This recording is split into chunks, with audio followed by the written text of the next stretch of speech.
আসসালামু আলাইকুম। সবাই কেমন আছেন? আশা করছি সবাই সুস্থ আছেন, ভালো আছেন। আলহামদুলিল্লাহ আমরাও ভালো আছি। এই যে আমি একটা নতুন ভিডিও কিন্তু নিয়ে চলে আসছি। এটা কিন্তু বৃহস্পতিবারের ভিডিও। আর আমি কিন্তু অন্যান্য কাজ করেছি, অনেক কাজ করেছি বৃহস্পতিবার দিন। সেটা আপনাদের সাথে আর শেয়ার করতে পারিনি। কারণ আমার ছোট বোন, তার মেয়ে, ২ টা মেয়ে সবাই আসবে আমাদের বাসায়। আর ওরা হচ্ছে এই ৯ বছর পর আসবে আমার ছোট বোন আমার বাসায়। আর আমার বোনাই তো এখনো পর্যন্ত আসেনি, এই ফার্স্ট আসবে। তা ভাবছি যে একটু ঘরবাড়ি সবকিছু ভালো করে পরিষ্কার পরিচ্ছন্ন করে ফেলি। তা আজকে এই জন্যই করছি, কিন্তু ভিডিওটা করা হয়নি। আপনাদের ভাই বাসায় ছিল, এই জন্যই করা হয়নি। আর আমি ফ্যানটাই যে আজ কয়দিন ধরেই ভাবছি যে একটু পরিষ্কার করব, কিন্তু এটা করতে পারছি না, যে সময় করে পাচ্ছিলাম না। তা ভাবছি যে এখন করে ফেলি। আর ওই যেটা জামাটা হাতের কাজ করছিলাম, সেই জামাটাও এমার্জেন্সি ভাবে একটু উঠাইতে হলো, কারণ ওই জামাটা একজন খুব পছন্দ করছে, একটা রিলেটিভ। তো উনি আবার বলছে তো ও বাইরে যাবে, বাইরের দেশেই থাকে সে। তা বেড়াইতে আসতে তা বলছিল, দেখে পছন্দ করেছে। তো আমি ভাবলাম আচ্ছা ঠিক আছে, দিয়ে দেবো। তো এই 2 দিন ধরে আমি ওই জামাটা পুরো হাতের কাজ করে বানায়ে তারপরে ওনাকে দিছি। দেখেন আমার সোনা পাখিগুলো কি সুন্দরভাবে তাকিয়ে দেখছে, কারণ আমি যে ফ্যানটা পরিষ্কার করছি, আর ওরা 2 জন উপরে তাকিয়ে আছে। আমি উপরে আছি তো এই জন্য, আমি যতক্ষণ ধরে ফ্যান পরিষ্কার করছে, ওরা ততক্ষণ ধরে আমার ওই দিকে তাকিয়ে আছে। আর আপনাদের ভাই থাকলে তো আমি কোনো ভিডিও করি না। আর এটার সময় একটু বাইরে গেছিল ওই সাইডে, এই জন্য আমি ভাবলাম যে একটু ভিডিওটা করি। তা যাই হোক, ফ্যানটা ভিডিও করলাম। আমি বেশ কিছুদিন আগে, অনেক দিন আগে আমি ঘরের পর্দা বানিয়ে রাখছিলাম। সে পর্দার এই যে গোল গোল যে রিংগুলা, ওই রিংগুলা লাগানো হয়েছিল না। তা ভাবলাম যে এই রিংগুলাও লাগাবো। তো এই বৃহস্পতিবারের দিন কিন্তু ওই পর্দাগুলো সব রিংগুলো লাগাইছি। লাগানোর পরে ঘরে টানিয়ে দিয়েছি। তাই এটাও একদিনকে আপনাদের সাথে শেয়ার করব। আর আমার ঘরের যে পর্দাগুলো, এই পর্দাগুলো কিন্তু আমি সব নিজের হাতেই বানিয়েছি, নিজেই কাটিং করছি সব কিছুই করে। যাই হোক, ভালো লাগছে এমনিতেই। এটা শুক্রবারের দিন, এটা শুক্রবার দিনের ভিডিও। তো আমার এই যে বেলকনিতে যে পুঁইশাক গাছটা ছিল, এখানে দেখছি 2টা পুঁইশাক হয়েছে। তো এই পুঁইশাক 2টা আমি ভাবলাম যে একটু কেটে নিয়ে আসি, কারণ আমার বোনের হাজব্যান্ড আবার এই সবজিটা, পুঁইশাকের তরকারিটা অনেক পছন্দ করে। গোশ মাছের চাইতে এই তরকারিটা পছন্দ করে বেশি। তো ভাবছি যে নিজের গাছের তা কেটেই রান্না করে আজকে। তো এখান থেকে যে কেটে নিয়ে আসলাম, এসে একটু কেটে ধুয়ে পরিষ্কার করে রাখলাম। রাখার পরে আমি আবার এইখানে যে মাছ রান্না করবো, সেই মাছগুলো ধুয়ে নিচ্ছি সব কিছু। আর আমার বোনাই, ওই আমার বোনের মেয়েরা, এগুলো ভাগ্নে যে আমাদের, যে এরা আমাদের বাসায় আসেনি এখনো পর্যন্ত।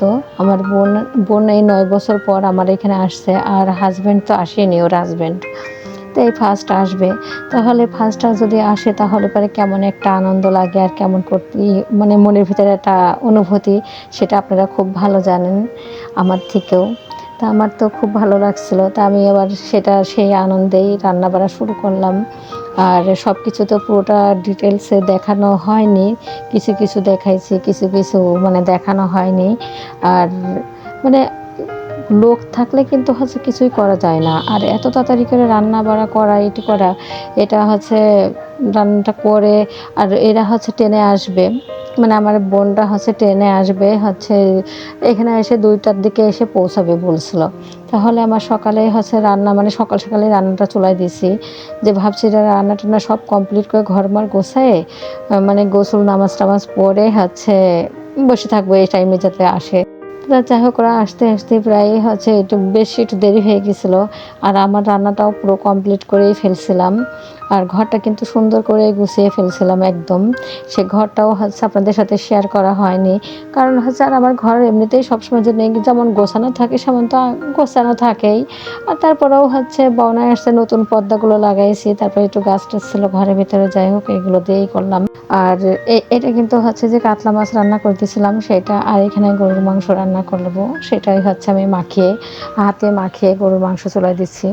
আর আমার বোনের আসার কারণে এইখানে, যে আমার যে ভাগ্নে, ও অ্যাডমিশন পরীক্ষা দেবে মেডিকেলের। তো ওই মেডিকেলের ব্যাচ করার জন্যই আসবে। তা আমার মেয়ে আর ওর একই ব্যাচে ভর্তি করছি, একই সাথে যাবে, একই সাথে মানে এটা কিন্তু ডিউটিটা হচ্ছে আমারই এসে পৌঁছায় মানে পড়েছে, আনা নেওয়ার দায়িত্ব। কারণ আমার মেয়ের তো আমি একা একা ছাড়ি না, সেই সুবাদে এখন বোনের মেয়ে আমার এখানে থাকবে, আর আমার ওর আনা নেওয়া সব কিছু আমারই করতে হবে।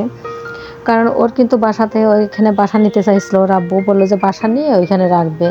তা আমি যেহেতু এখানে আসি, সেই মানে সেই করে কি আর ভাগ্নির ওইখানে রাখা যায় একা একা, মানে আর ওরও তো আর একটা বোন আছে ছোট, ও হচ্ছে যশোরে থাকে, তাহলে যশোর আর আমি খুলনাতে, তাহলে এইখানে ওর আম্মু যদি থাকে তাহলে তো ছোটোটার পড়াশোনা হবে না। আর ওর আব্বু হচ্ছে থাকে গোপালগঞ্জ, ওইখানে চাকরি করে, তাহলে সপ্তাহে সপ্তাহে আসে, মানে দুই জায়গায় সামলাতে গেলে পারে আমার বোনের আবার অনেক কষ্ট হয়ে যাবে। এই জন্য ভাবলাম যে হচ্ছে আমার বাসায় রাখি, আর আমি কেন হচ্ছে বাসা নিতে নেওয়া লাগবে, আমি তো আমার মেয়েকে নিয়ে আসছি, আমার মেয়েকে নিয়ে যাব সব কিছু, তাহলে পরে আমারটা যদি নিতে পারি তাহলে আর ওর নিতে পারবো না। এই জন্য হচ্ছে আমার বাসাতে আমি রেখে দিলাম। এই জন্য হচ্ছে, আর এই যে এখন আবার বাসায়ও টিচার রেখে দিচ্ছি একটা, আবার এখানে ব্যাচ শুরু হয়েছে, এখানে আনা নেওয়া করতেছে। আর এদের তো হচ্ছে প্রতিদিন এক একটা অধ্যায় করে হচ্ছে শেষ করতে হয়। আর আমি কিন্তু ভিডিওটা দিতে পারিনি, কারণ আমার বোনের হাজব্যান্ড ওই দিনকেই চলে গেছে, আর বোনরা ছিল। আর আমার তো দুইটা রুম, মানে বেডরুম তো দুইটা, এই দুইটার ভিতরে অনেক লোক হয়ে যায়, মানে যাই হোক লোক ছিল, আর বোন আসছে। এটার জন্য আমি আর হচ্ছে মানে ভিডিও যেটুকু করা হয়েছে যে করব, এডিট করব বা ভয়েস দেবো, সেরকম পরিবেশ পাচ্ছিলাম না, বিধায় আমি হচ্ছে কিন্তু ভিডিওটা ছাড়তে পারিনি। যাই হোক আজকে হচ্ছে একটু ভিডিওটা মানে এডিট করছি, এখন কারেন্ট নাই, তা ভাবলাম যে আপনাদের সাথে একটু মানে ভিডিওটা করে দিয়ে তারপর হচ্ছে ভিডিওটা একটু ছেড়ে দিই।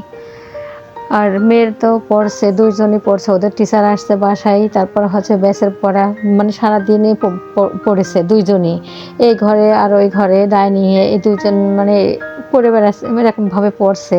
তা আমি আর হচ্ছে ভিডিও হচ্ছে করার জন্য আমি কোনো জায়গায় জায়গা পাচ্ছি না, আর জায়গা পাচ্ছি না মানে করলে যাই হোক সরে যাবে, তারপর আমি চেষ্টা করছি না, কারণ ওদের পড়াশোনার ক্ষতি করে আমি চাই না যে আমি হচ্ছে ভিডিও এডিট করব বা ভয়েস রেকর্ডিং করে আমি ছাড়ি, দরকার নেই এটা। এই জন্যই কিন্তু আমি ভিডিওটা ছাড়া হচ্ছে না। তা যাই হোক এখন কারেন্ট নাই, ওইখানে আছে ডাইনিংয়ে হচ্ছে বসে আছে দুজনে, তো আমি ভাবলাম আমি হচ্ছে একটু ভয়েসটা দিয়ে এই ভিডিওটা ছেড়ে দিই। তো যাই হোক আপনাদের সাথে আজকে তো একটু আপনাদের সাথে একটু শেয়ার করতে পারছি, আমার ভিডিওটা আমার কাছে খুবই ভালো লাগছে মনের কাছে। তো যারা আমার ভিডিওটি দেখছেন তারা একটা লাইক দিবেন, কারণ আপনাদের একটা লাইক আমাকে আরও একটি নতুন ভিডিও বানাতে উৎসাহিত করবে।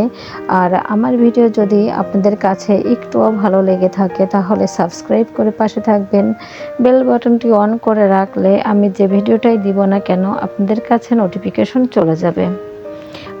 আমি কিন্তু এখানে যে রোস্ট রান্না করেছিলাম, মানে সব কিছুই কিন্তু হালকা পাতলাভাবে দেখানো হয়েছে, মানে ডিটেলসে পুরোটাই দেখানো হয়নি। এই যে রান্নাটা করে আমি কিন্তু এই যে টেবিলে গোছায় দিয়ে দেওয়া হয়েছে, আর মানে ওরা হচ্ছে ঘরেই আছে, আসবে এসে এখানে বসবে। তা ভাবলাম যে আসার আগে একটু হচ্ছে ভিডিওটা করি। আর এইখানে হচ্ছে যে ফালুদা বানানো হচ্ছে, মানে কিনে নিয়ে আসছিলাম আমি বাইরে থেকে খাবার, সেটা খাওয়া হয়েছে। আর আমার বোন আবার আমি যে ফালুদাটা বানাইছি এর আগে একবার খেয়েছে আমার বাবার বাড়ির ওইখান থেকে আমি বানাইছিলাম, তখন তা খুব পছন্দ করছিল, ও বলছিল ফালুদাটা খুব ভালো লাগে। তা আমি ভাবছি যে ফালুদাটা বানাই দিই একটু। তো ওদের আবার এই ফালুদাটা আজকে হচ্ছে মানে শুক্রবার দিনই সন্ধ্যার দিকে ফালুদাটা বানিয়ে হচ্ছে দেওয়া হলো। তা আজকে কিন্তু হচ্ছে ফালুদা বানানোর সময় আমি হচ্ছে প্রতিদিনই হচ্ছে যখনই বানাই না কেন তখনই হচ্ছে ইসের মানে ভ্যানিলা যেই এটা আছে আইসক্রিমটা আছে ওইটা দিয়েই হচ্ছে আমি এই ফালুদাটা বানাই। তো আজকে হচ্ছে আমার ভ্যানিলা আইসক্রিম নেই, চকলেট আইসক্রিম, তো আমি এই চকলেট আইসক্রিমটা দিয়েই আজকে হচ্ছে ফালুদাটা বানাচ্ছি। কিন্তু হচ্ছে আজকে কিন্তু বেশি একটা ভালো লাগেনি খাইতে, কারণ ভ্যানিলা আইসক্রিমটা দিয়েই মানে বানাইলে খুবই ভালো লাগে। আর এখানে হচ্ছে বেদানা ছিল না বাসায়, বেদানাটা দেওয়া হয়নি, চেরি ছিল, চেরিটা দেয়নি আমার মেয়ে, বললো যে না দেওয়ার দরকার নেই। তো এখানে কলা, আপেল, তারপর হচ্ছে যে সাবুদানা আগে রান্না করে রাখছিলাম, আগে প্রথমত হচ্ছে যে বরফ দিয়েছে, তারপরে হচ্ছে যে আপেল, কলা এগুলো সব দিয়ে দিয়েছে। আর নুডলসটা আমি হচ্ছে একটু ফুড কালার দিয়ে একটু সিদ্ধ করে নিয়েছি, নিয়ে তারপরে দিচ্ছে।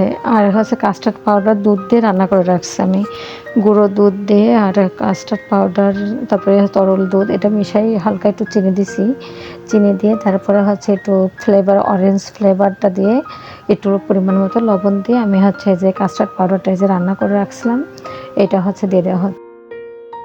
যাই আজকে কিন্তু এগুলো হচ্ছে করছে মানে ডেকোরেশন করছে আমার মেয়ে, আমি না। এগুলো এরা হচ্ছে মানে আমার ছোট মেয়ে ভিডিও করছে আর বড় মেয়ে হচ্ছে দিছে, আর আমি আমার বোনের সাথে কিন্তু গল্প করছি। আমি আর আজকে যাইনি এখানে, ওরাই হচ্ছে এগুলো নিয়ে আসছে। আমি এগুলো রান্না করে রেখে আসছিলাম, ও আবার দিয়ে দিয়েছে সব কিছু দিয়ে। একটু হচ্ছে যে পাতলা একটু মানে গরুর দুধ মানে চাল দিয়েছিল সেটাও একটু দিয়ে দিয়েছে, একটু করে কিন্তু দই দেওয়া হয়েছে। কিন্তু আজকে একটু বেশিটা ভালো লাগেনি খাইতে যে আইসক্রিমটার জন্য। আর এইখানে কিন্তু এই যে মানে দিয়ে দিচ্ছে এখানে রুহাবজা আছে, যে রুহাবজা দিয়ে দিল একটু করে, যাতে একটু কালার দেখা যায়। দেখতে কিন্তু অনেক সুন্দর হয়েছে, কিন্তু খাইতে ভালো লেগেছে, কিন্তু এতটা সুন্দর লাগেনি। দই ছিল, দই দেবে, তারপর হচ্ছে মানে এই যে ছিল এগুলো দেবে, মানে চেরি এগুলো কিছুই দেয়নি, বললো যে না এগুলো কিছুই দেবো না। তাই এই যে এটা নিয়ে এসে রাখছিলাম এর আগে, এগুলো দিয়ে দিয়েছে। যে নাম মনে থাকে না সহজে, আমার এরকম ভোলা ভোলা মনে হয়ে গেছে একেবারেই। এতক্ষণ ধরে আমার বকবকানি শুনলেন বা এতক্ষণ ধরে আমার ভিডিওটি দেখলেন যারা ধৈর্য সহকারে, তাদেরকে অসংখ্য অসংখ্য ধন্যবাদ। আসসালামু আলাইকুম, আল্লাহ হাফেজ।